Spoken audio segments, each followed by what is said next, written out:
Hi guys, welcome to another episode of the On-Team session. My name is Eric, and today I have a very interesting story. So this lady based in the UK was scammed £12,500 by apparently a popular Ghanaian wedding planner. The story is quite interesting, although I feel a bit some way about everything about the whole story, about what she's saying, about her experience. Let's listen to her side of the story and, share our thoughts.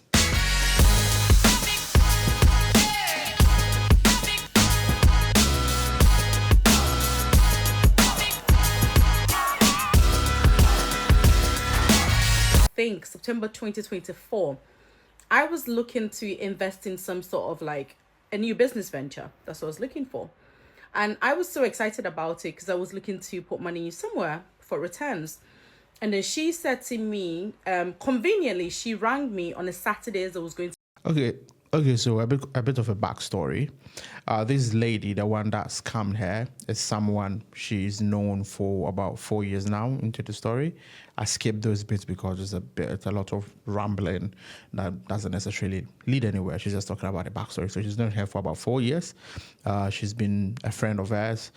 She helped her, or she visited her. She was there for her when she gave birth. She was there for her in, a lot of ways. So basically, the story leading up to this is the lady that scammed her, or this popular Ghanaian event planner or wedding planner or whatever, has been very good to her. So she trusted her. So I skipped all those bits. So starting from here, I haven't really watched this bit. So let's continue. Let's see how it goes. So that is the backstory, really. To dinner with my husband, and then basically was like, oh my God, sis, you know that business that you told me that you were looking to do? I've got somebody that might be able to help you.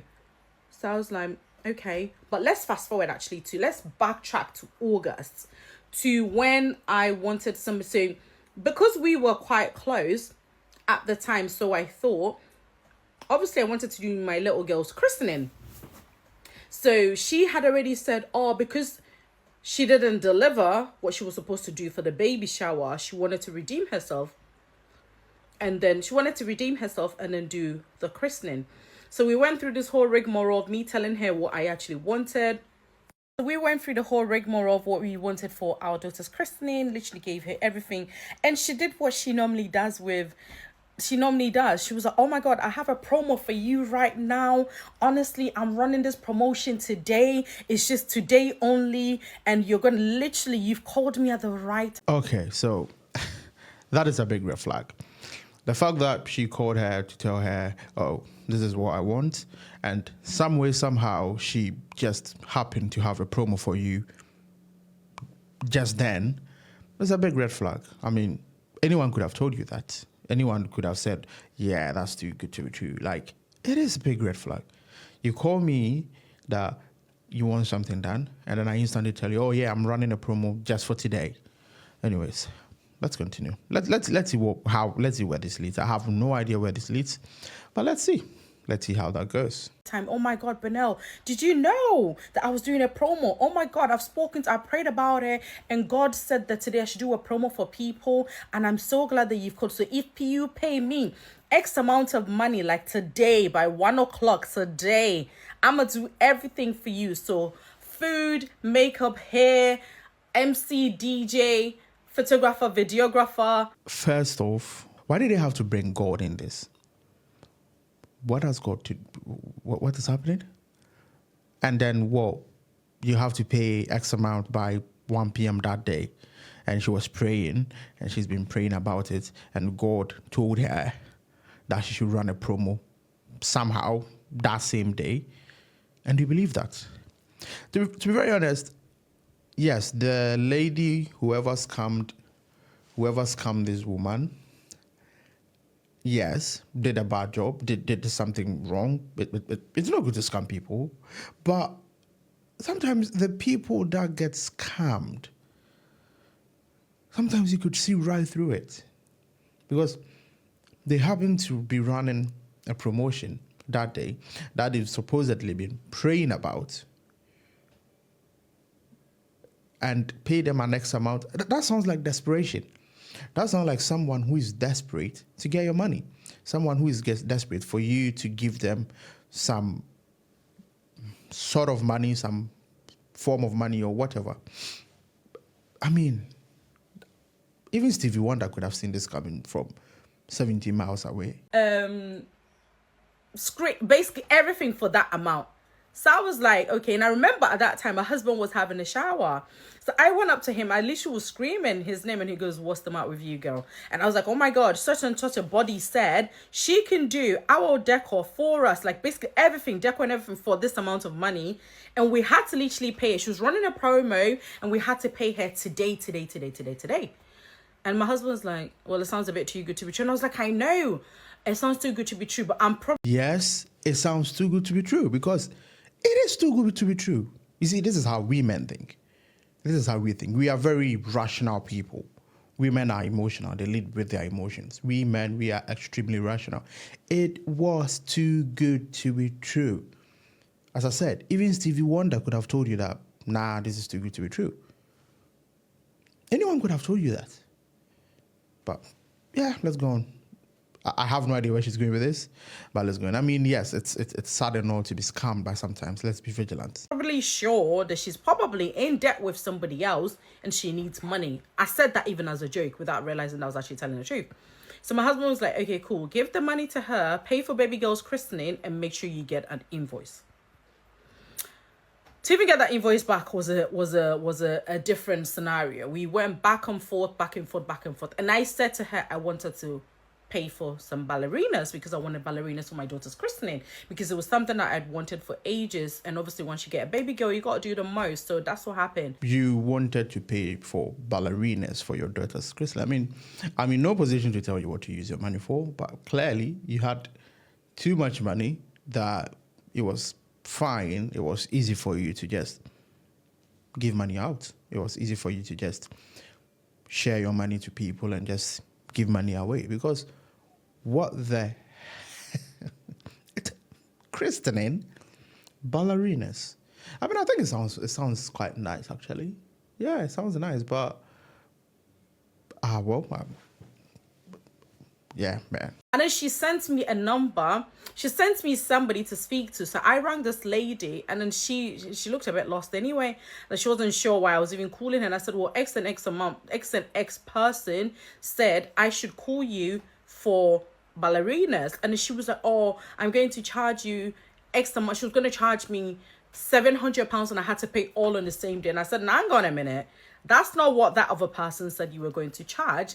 I am going to pay you this money, like today, all of it. And then she goes, yeah, sure. I was running a promo. But it sounded like the person just fell for it or accepted it. The first person you spoke to told you that they're running a promo that same day, like the exact time you wanted to have this whole christening thing done to you for them to, manage it or organize it or plan it or whatever. First of all, who needs an event organizer? Who needs an event planner? They are charging an arm and a leg to just tell people, yeah, that goes there, put that there, yeah, change that, put this here. Just get someone, a friend of yours or a sibling or something and give them £500 and they'll do the job. Who needs an event planner anyways? For a christening. And then she tells you you want ballerina. She gives you someone's number that the person is supposed to give, you ballerinas. I don't know what they do.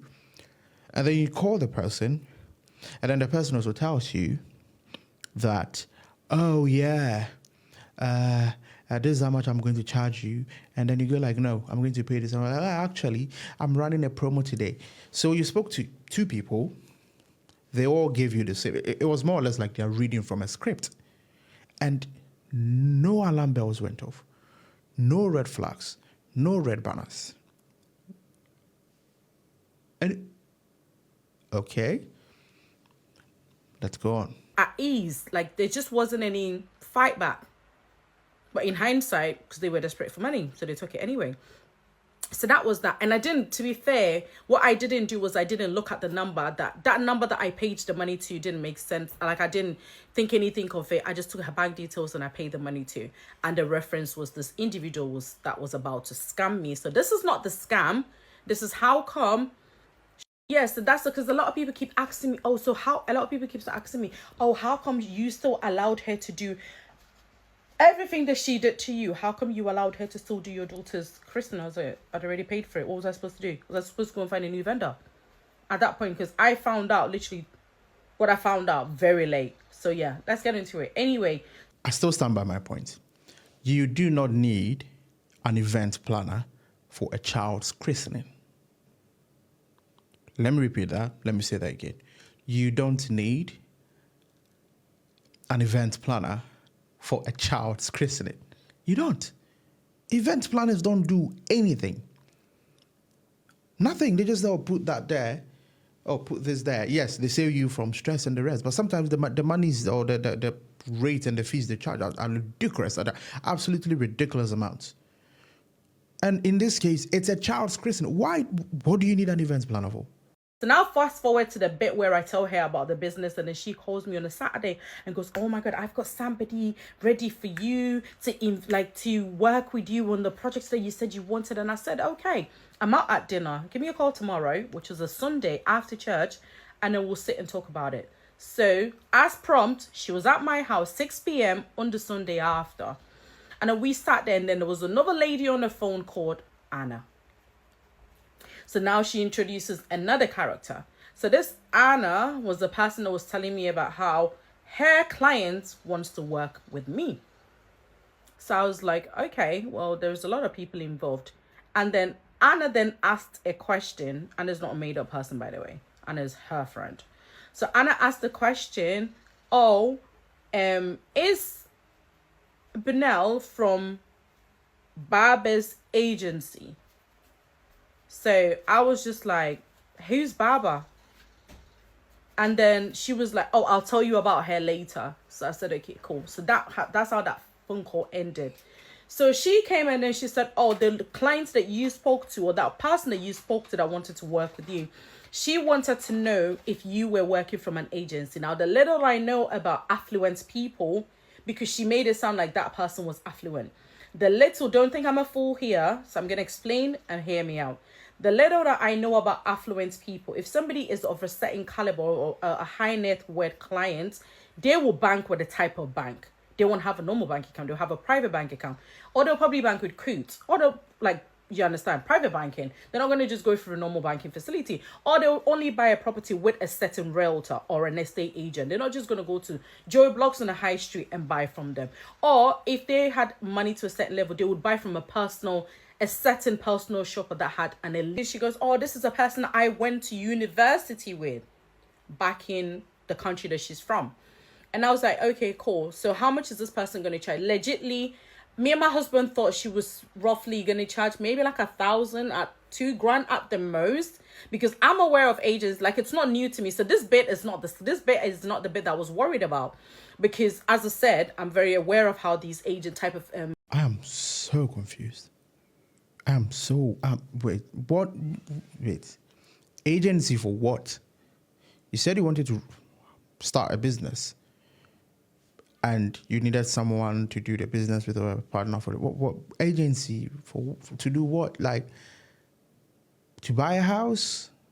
To what? This is the typical example of what in Ghana we call mugu.